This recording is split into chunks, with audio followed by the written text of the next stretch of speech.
All right, everybody, welcome to another episode of the Manaverse podcast. I'm your host, Tom Traplin, and this is the podcast where we talk about building successful, friendly local game stores.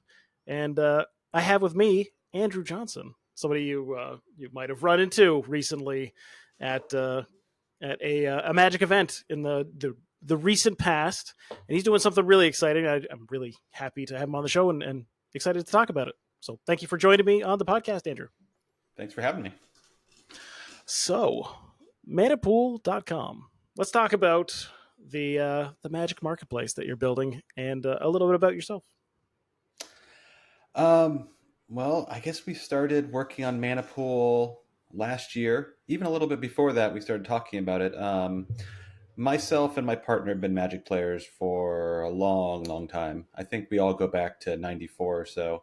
And, we've been around since it was, all competitive play and no commander and, not that many sets and not that many printings. And now it's really exploded into a huge thing, and we've been playing all along. So, Manapool is, basically it's a marketplace for Magic cards. It's the only sort of cards that we're doing. It's anybody can go on there and post cards for sale or buy cards.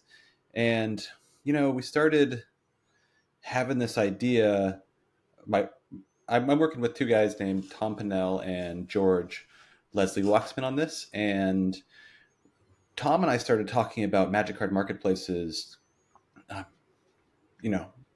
year or two ago, just because we saw sort of the state of online Magic sales, and we thought that there could be something better. So I think we met up at a Gamma conference one time in Reno, and that's where we first started talking about it. We were just kind of hanging out and playing poker and chit-chatting about different stuff, and we left that both really excited with lots of ideas about what we could do in the space, because he has a big game store and I'm a software developer, so we kind of felt like we had the right mix of knowledge and skills to work on something like that. Cool.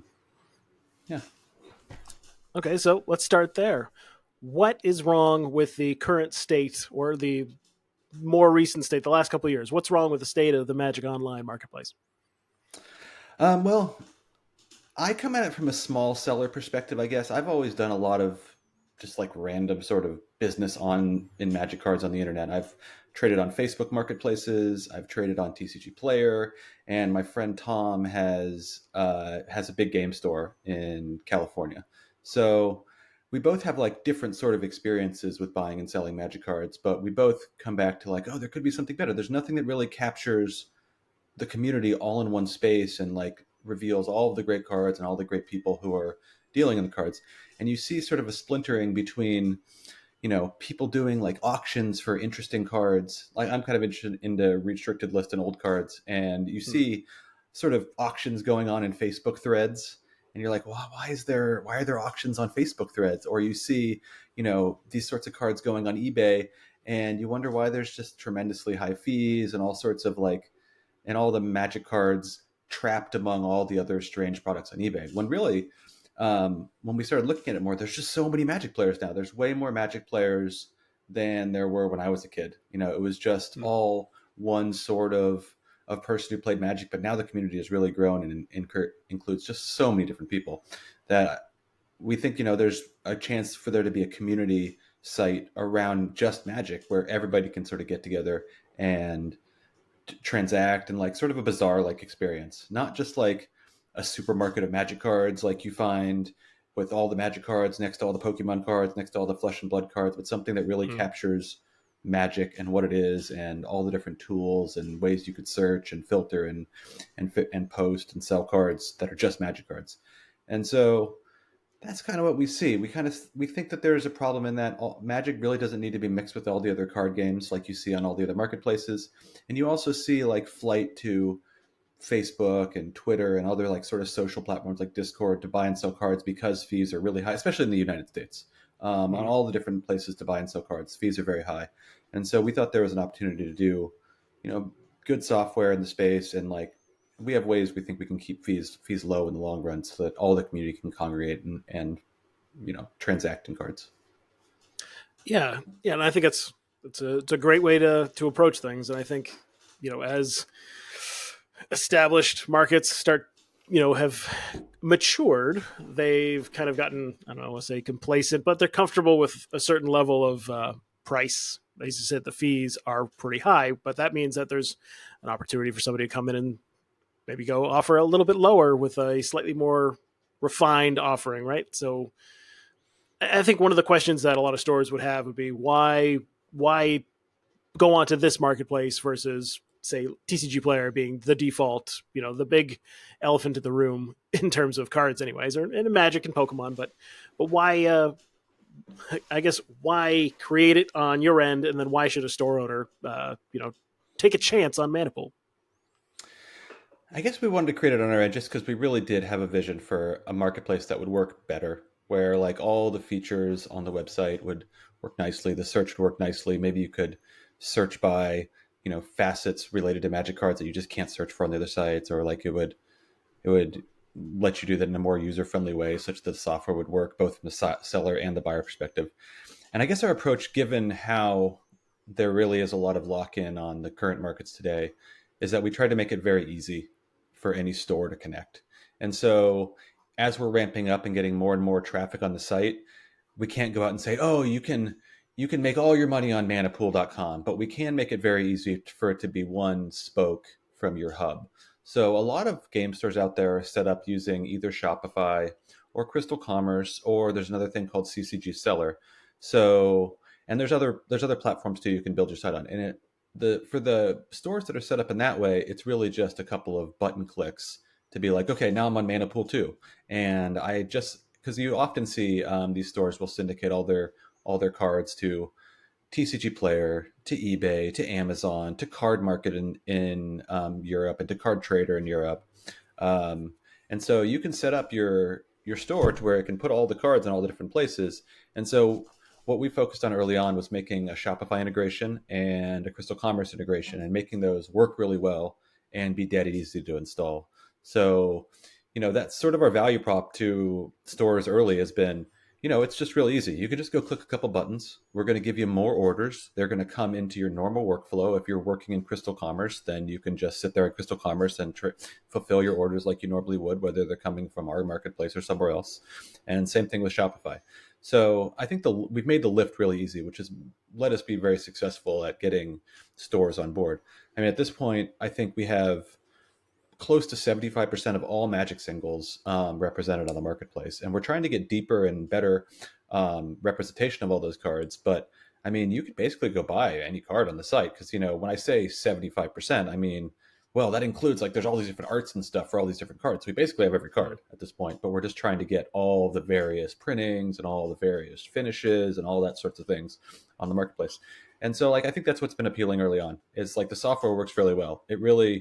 We have not had any disruption to any store. We have pushed orders. We have not made it hard to use. So I think that's been good. I think in the long run, it's harder to pick off the sorts of people who are like manually uploading spreadsheets to one site and who are like just have a workflow or who are like locked into like the pro features of a particular site to where they're just like, oh yes, I only sell on this site and my own website.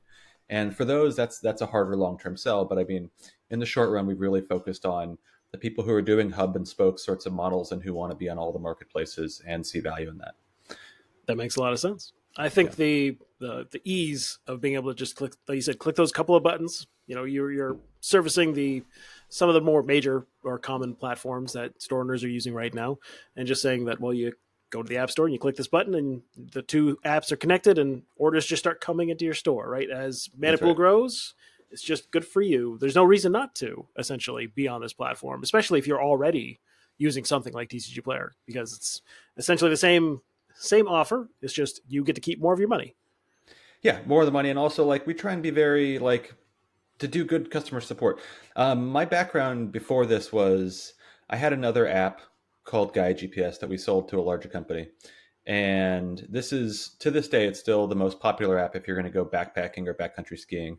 And so we really focused on, again, a very small niche. This was another one of my hobbies. There were more popular apps for like, a casual hike. There was an app called All Trails, or there is an app called All Trails, where if you're going to go on you want a reviewed hike and you just want to go on a particular trail, that's the app for you. Or if you want to go hunting, then there's another app called Onyx Hunt, and that's the app for you. But if you wanted to go like backpacking, then our app was really focused on that. And we were in a small niche, and we really focused on talking to the customers and understanding what they were doing and keeping them safe, because like the people who are going backpacking are just sort of a strange breed of people who are not, I mean, it's not just, most people just don't do it. And so you really have to like talk to the people and understand what they're doing. And I think we're taking the same approach with Manapool in that we're like very present. We're very active on our Discord. We're very open to taking like, Google Meet calls and talking to store owners and asking them questions about what they're doing. And so I hope to maintain that both from this previous business and here, that we just have a high level of customer service, that you can reach humans on the other end of the line, that like if you have a problem with your order, either as a buyer or a seller, we are going to make sure it comes right and everybody's happy. It's not just like there's some machine that's going click, click, click, click, click on your business, that there is someone you can talk to. And so, yeah. Yeah, that's definitely a big advantage, right? Trying to get a hold of somebody, somebody higher up on eBay or TCG Player or even like Shopify or Binder, right? It's pretty much impossible. You try and deal, like, their customer service is not non-existent, right? So there are ways of solving your problems, but you're not going to get a hold of a human, or it's going to be very difficult to get something answered. And I can see that being a really big advantage, that if stores wanted to connect with you, you're very easy to get a hold of. Yeah. I mean, I don't think TCG Player was always that way. There definitely was, like, they still have a strong brand among a lot of people. And like, it used to be very easy to talk to the people there. But I mean, like, come on, eBay, like no one's talking to anybody at eBay. I remember when we were first starting to experiment with this business, I was working with Tom on setting up another retailer online called Card Ogre. So we were like, because we wanted to have a separate one from his store plus EV, to where we could put multiple stores on our platform using different backends. And early on, like, he was like, okay, I'll do my whole song and dance. We'll get lots of transactions going on eBay. And we sold tons of cards really quickly on eBay, and we got immediately kicked off. And we were fulfilling the transactions, and we were doing a good job, and everybody was rating them highly. But eBay was just like, well, the rules have indicated you are doing too high volume, too fast, so goodbye. And like, we tried to call through and get this all like sorted out, and like, we just couldn't get it to anybody. At first we were getting like we would call in and we would get their like 5th tier support, and who didn't know anything about Magic cards. So eventually I started calling in through my account on eBay, where I've been actually selling on eBay since 1999. So I have like an account that has lots of high standing. And so like, I immediately got to like the collectible card department, who deals with like people who buy a lot of Magic cards. And like, they were able to talk to me. But then they still would not do anything at all to like sort out my seller account. And so like, we ended up having to just shut down that account and start up a new account. And then we had to go much slower, because they were just like, oh, you just tripped our robot that was like, you sell too fast, it could be a scam. But now that business is chugging, and it's just like not a problem at all. So whatever like sort of flag we tripped on there is just like, I'm sure they would prefer it didn't happen if they could like look at everything, but they just can't, because it's just kind of too unwieldy at this point. Yeah, that's another reason why I think it's good to like, focus on the Magic niche, because then maybe it's never too big, because you can just really understand your business and understand your customer and keep it down to a certain size, to where you never have to just be a big faceless thing. I mean, I'm sure as we grow, there's like some amount of pressure to automate things and whatnot, but I think we can still let you talk to a human, I think, and know what your business is. And I think that'll help forever. Yeah. I think there is a pressure once you get to a certain scale to make it so that you have to automate that kind of stuff, and there's all sorts of stuff that goes into that. But I don't think that's necessarily a guarantee. It doesn't have to be that way, right? It doesn't have to be an inevitable thing. Yeah.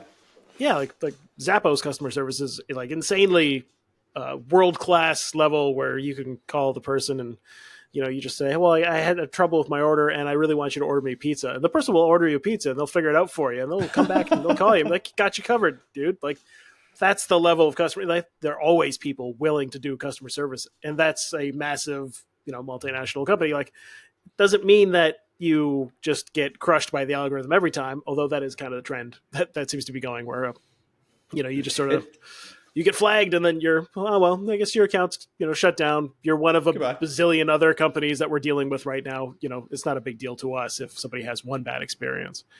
It's really dangerous in this day and age to hook your business up to any particular one thing. If you're too dependent on Amazon, or you're too dependent on the Apple App Store, or you're too dependent on Google Ads, then really it could be just overnight that some automated algorithm really shuts you down. So I do think that's another sort of reason why everybody in this market should be into there being more competition. That they shouldn't want there to just be one monolithic place where everybody transacts every single collectible card game in the world. So I think and we've seen this too. We've seen that people are very welcoming to the idea that we're working on this, and that's also like helped give us a lot of energy to work on it, I think. Yeah, for sure. Giving your prospects, and we're like, hey, I've got this great idea. I think this is what it's going to look like, and they're like, yeah, that sounds great. That's exactly what I've been waiting for. Please tell me when it's finished. That's excellent feedback.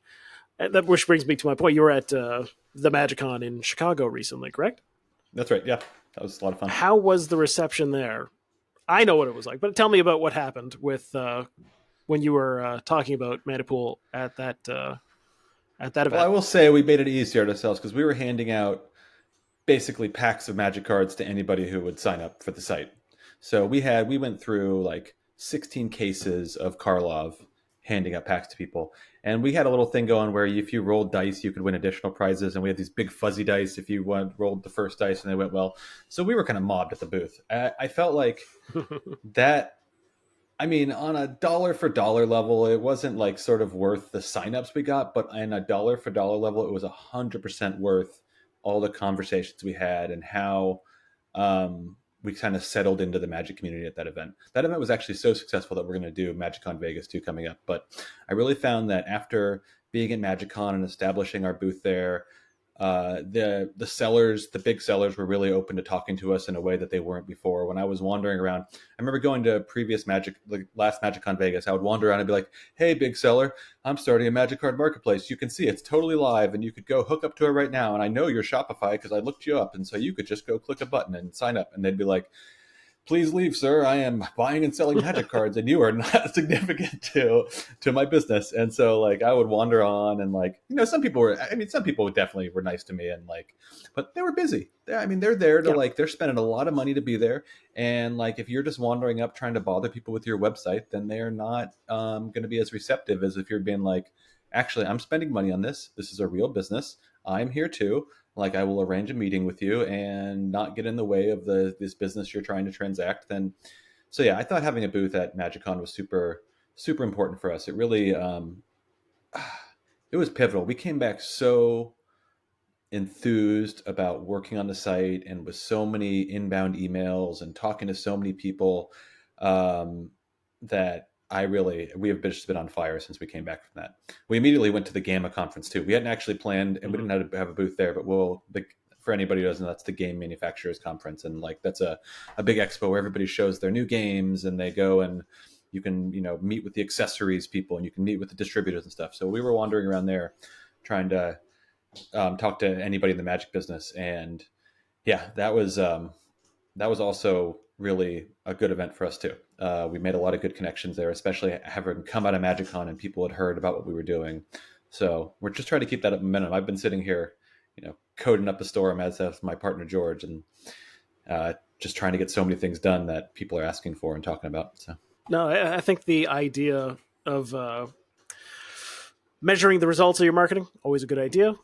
The fact that, like you said, that you were giving away packs to get people to sign up, that's not a reasonable exchange, I would say, because people are signing up, they're giving you their information. That's a value exchange, and being willing to give them a little bit of value back is a reasonable price for that kind of stuff. yeah, But I think also adding up the or trying to value the spectacle that you created as well, right? Like you yeah, got the exactly. okay 1,800 or whatever signups. Okay, that's a concrete number that you can say, but how much is the conversation worth that now people are having, right? How much was the That's right. reputation boost that you carried into Gamma worth? And that's just another interesting, from a marketing side of things, that's another interesting factor to consider. Yeah, I think the branding's important. I'm sure a lot of your customers or the people you talk to on the podcast and stuff are game stores, and so they're Mhm. trying to establish local brand.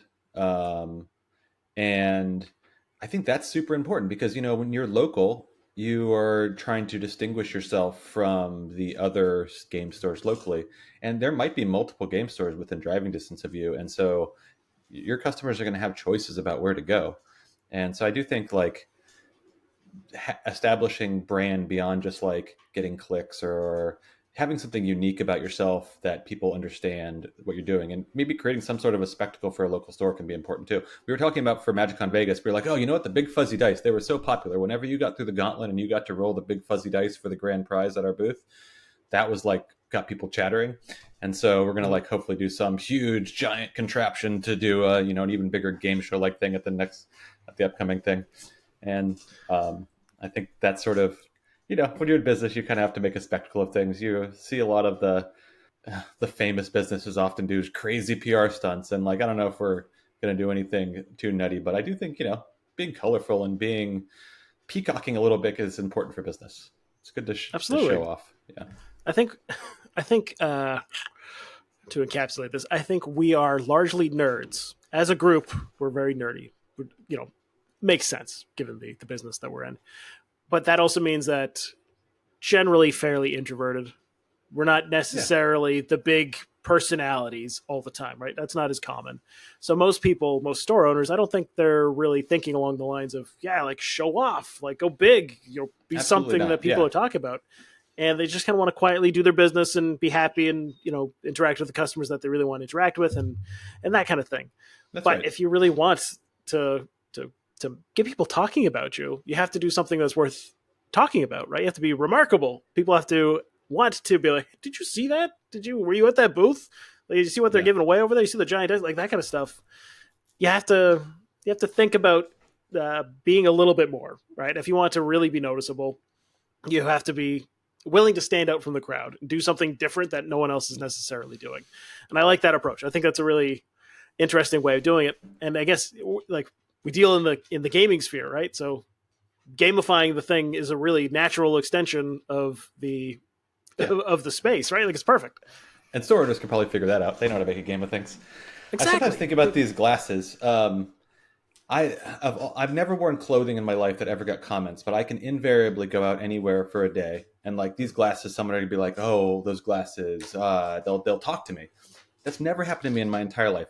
I'm over 40 now, and I've thought to myself since I got these glasses a couple years ago, I'm like, I really wish I would have had and understood this when I was younger. That like people would just come up to me because I wasn't the sort of person who could just go up to somebody and be like, "Hey, you're cool. Let's have a date." And that would work. I just wasn't. It wasn't in me to try and be flirtatious and whatnot. And I really think if I would have understood that, like having like some sort of outlandish clothing and stuff really would have people talking to me, that I would have done that earlier in my life. And so, like, I mean, these are cheap glasses. Actually, I got them on ZennyOptical.com. I get my prescription from Costco, and then I order all my glasses online because you can get a million cheap glasses from the site. And I threw these glasses in my cart as a lark, but like now I just wear them all the time because like I do. People are like just constantly. I'll like walk out of the gym and people are like, "Hey, where'd you get those glasses? Hey, did you know those glasses are Mondrian themed?" I'm because I didn't know actually. I bought these glasses not knowing that they were like sort of themed after this famous artist. And but you know, so many people have like talked to me about them that I'm just like, it's so interesting how that works. I've never had anything like Mm-hmm. that in my life. So yeah, you got to do a little bit of you know standing out if you want to stand out. I guess it's you would like to just stay in your bubble because I'm the same way. I like to of all the business stuff we do. I'm a generalist. I do marketing stuff. I do coding stuff. I do sales stuff. The stuff I like is to sit at this computer and write code. That's the most fun thing. But it's usually not the best thing for me to be doing because my co-founder George is far better at coding than me, and I'm almost in the way sometimes when I'm trying to like work on the website. But you know that's what I like to do. So I gotta push myself to go out and like go on somebody's podcast so I can talk about the site or something like that. Yeah. I think the glasses are a great metaphor for what we're talking about because you don't have to go out and necessarily be outrageous, right? You don't have to be controversial or do things that, you know, would make people uncomfortable. You could just find a way enough to make something about your store, something about your business stand out. That's Just right. be unusual, right? Just be something that people would go by and be like, "Oh, that's interesting. There's a giant dragon head sticking out of the front of the building. What's that about?" Mm. Right? Like the giant inflatable gorilla on top of the car dealership.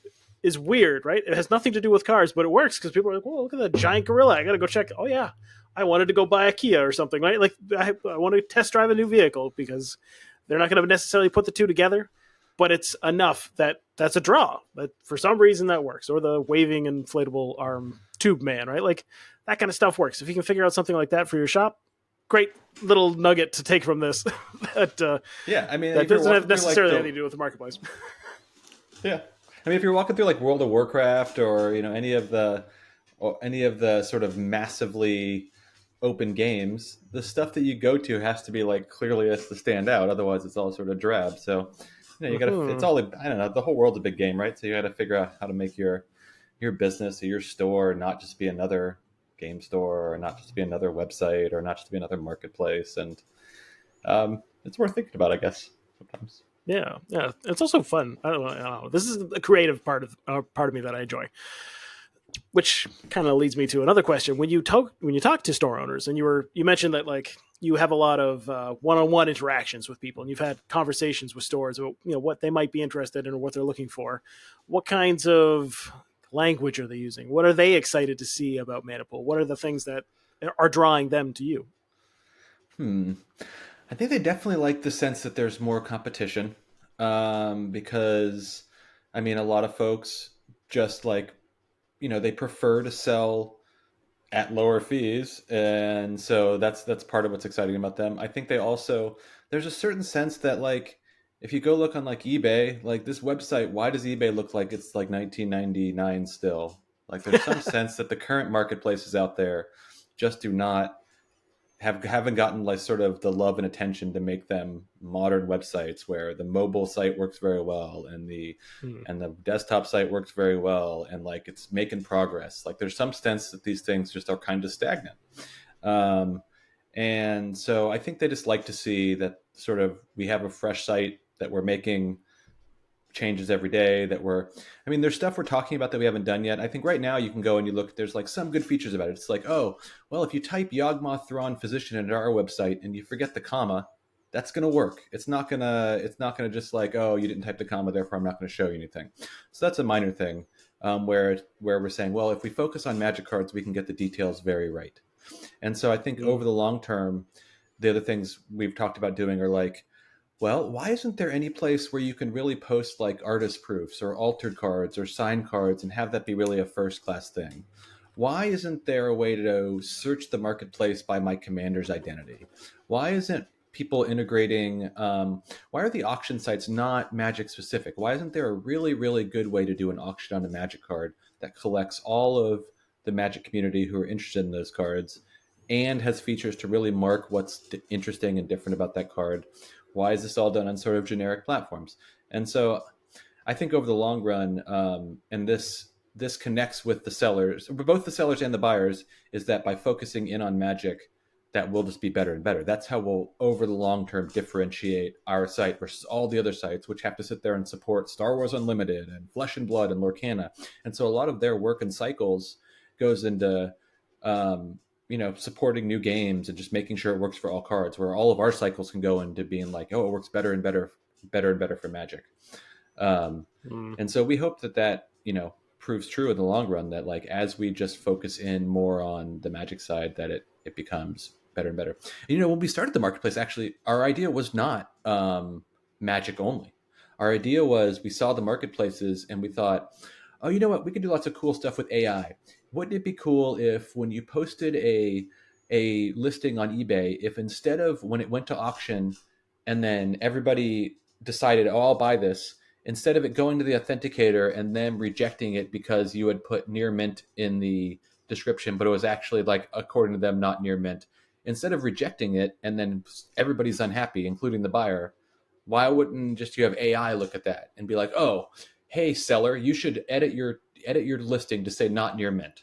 There's all sorts of things you could do with AI to make the marketplace run smoother. And that was our original idea. But like when Hmm. we were like probed at that idea some, we were just like, well, there's not that much here. Eventually you use AI in any marketplace. The other marketplaces are already using AI in interesting ways.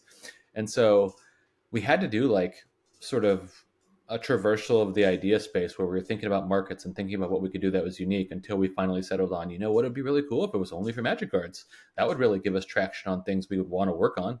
Like we would have a whole host of ideas. We would have limitless ideas that we would think would need to be better if it was only Magic cards.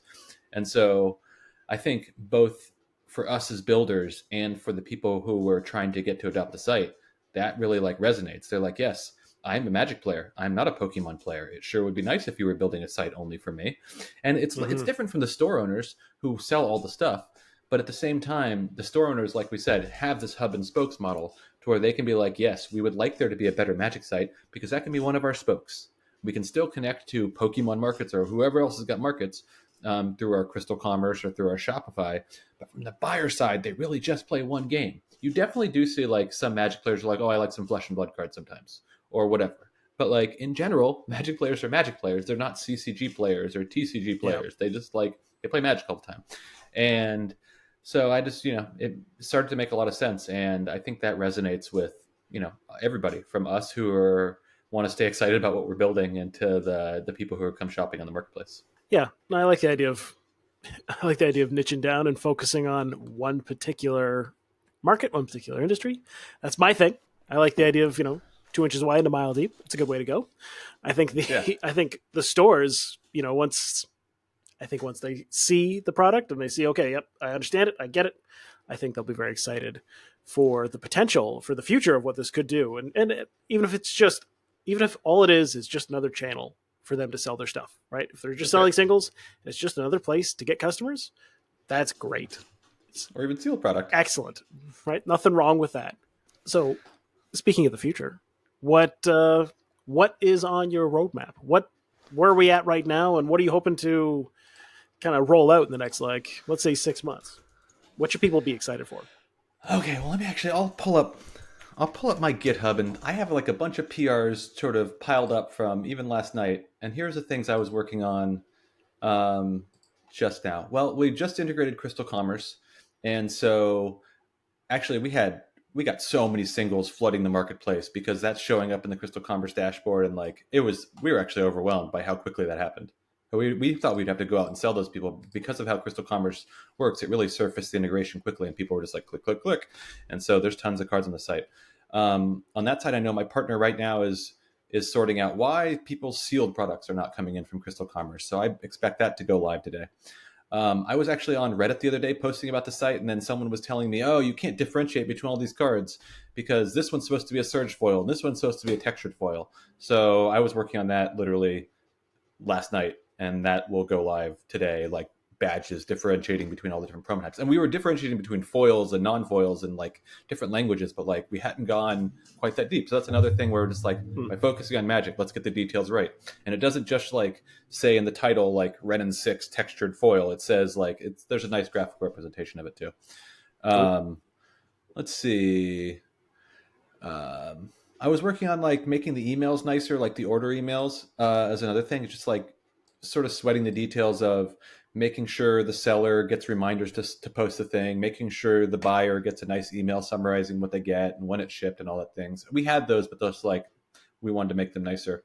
And we actually are talking a lot about like what's the roadmap coming up, and some ideas we were talking about doing next where there's more back end integrations we can do. Like one big one we haven't done is CCG Seller, and there's a couple of big game stores who would like to get on board, Strike Zone and Journey's End, who are using that on the back end. So we would have to really integrate with them before they could come on. So perhaps that, but like we actually might move more onto the buyer side because we're getting so deep now between Crystal Commerce and Shopify that's becoming, when you're building a two-sided marketplace, it's kind of hard because you have to bring all the buyers and the sellers at the same time.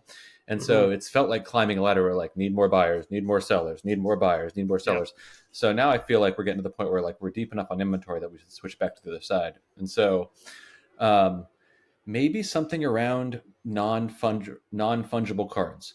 Because we kind of split up cards between fungible and non-fungible. And fungible means like, any card where it's just a card and it can be near mint or it can be like LP or it can be, and like all the price is the same if it's near mint. You just like, if you're buying a near mint Renin 6, it's the same as any other near mint Renin 6 if it's of a particular finish, and you just want to buy it that it gets there the fastest. You can trust the condition, you trust the seller, and so it's fungible. It's just like any other copy.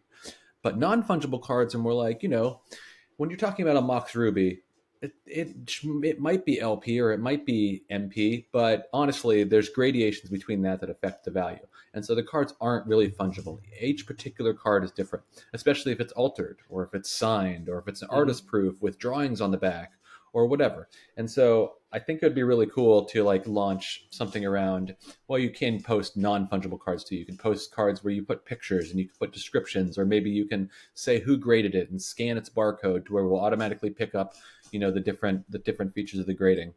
So that's something on our mind. Another thing we've been thinking about doing better is a bulk buying service for the sellers on the platform, where you can send in a collection of cards and then we'll use our robots and stuff to scan them in, and then we'll aggregate all the buy lists among all the people's on the platform, and then those cards can get distributed to the sellers. And there's a couple of reasons we think that's important. One is the buy list experience on TCG Players seems broken to us in that you need to put down a lot of money. For every dollar you want to buy cards on TCG Player, you have to put down $1 to say, I have $1 card I want to buy, here's $1 in my bank account, and it's 1-to-1. If we do it this way, to where we are buying bulk and then distributing it to the sellers, we feel like we don't need to have the same sort of security of you have to have money down when you say you want this card. We can manage that with the float of the sellers, or just that we have a depth of people who want a particular card. And then we also think this solves another problem where sometimes we think people who want to be a small seller don't actually want to be a small seller. They think they want to be a small seller because they want to just sell some Magic cards. But actually what they would like is money. And so if they could get the best prices for their cards without spending a lot of time posting them on the marketplace, that might be better for them.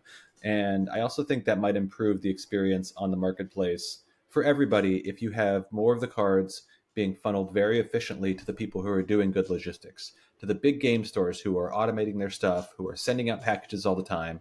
And you do want some people to be small sellers, because certainly some people want to spend their time to make more money. They want to be active on the marketplace as a small seller, posting their wares. But some people, I think, are just sort of like, don't actually want that. They just only see it as the only path. And so I think we could have a lot of leverage in buying collections and then distributing them to all of the different sellers to sell more efficiently. So that's something on our mind. There's also the logistics angle of it. This is the thing. There's just like so many things we want to do that we're going to come up with one thing to go really deep on again. Currently, we're going really deep on integration. So we've been really focused on Shopify and Crystal Commerce and making sure that works perfectly. And so when we pick a thing next to dive into, we will pick a thing and dive into it. And then we will go and make sure it works really well. Another thing on our agenda is, doing the logistics side of this. We want to be offering services to sellers where we're both storing their cards and sending them out for them, or sending out cards and then replenishing them. Such that, and the goals of this are, of course, to where the buyers can get fewer packages. Because right now, if you buy peer-to-peer on our marketplace and lots of people you get cards from lots of sellers, then you're going to get a bunch of packages, and there's no way around that. So I think there's certainly a time in the near future where we'll be offering services that, both Card Trader and TCG Player offer, where we will store your cards, or we will like buffer the card sales such that the packages there can just be fewer. And it's clear that there's just value to this in that there's fewer packages for the world. You're going to save you're going to save gas. Like you're going to have there be less paper because there are fewer packages, and just we can be like, seller, we sold these cards, you send us a box. Or seller, if you want to sell a bulk, just send us that bulk and we'll store it for you. And we have a lot of tools to boot this up, because as there's sort of three legs to the founders. Like myself, I'm sort of the generalist startup guy and I code a little bit, but I also do the marketing. And then there's George, who is an ex-Google engineer, and his startup went public before, and he is just a killer coder. And like the last startup he did was integrating lots of gnarly different sort of health insurance systems into one large, well-working system, which is actually very similar to the Magic market, because there's a lot of gnarly systems. And like, I feel like sometimes they talk about in startups, what's a 10x engineer? Not everybody is a 10x engineer in every case, but in this case, George is very much a 10x engineer, both because he has this experience integrating systems, and then also because he loves Magic. Like he actually contributed to MTG.json earlier in his career. So like he just knows Magic so deeply and knows software so deeply that he is just sick at like the job we're doing here. And then the third leg is Tom, Pinnell, who runs Plus EV Games in California.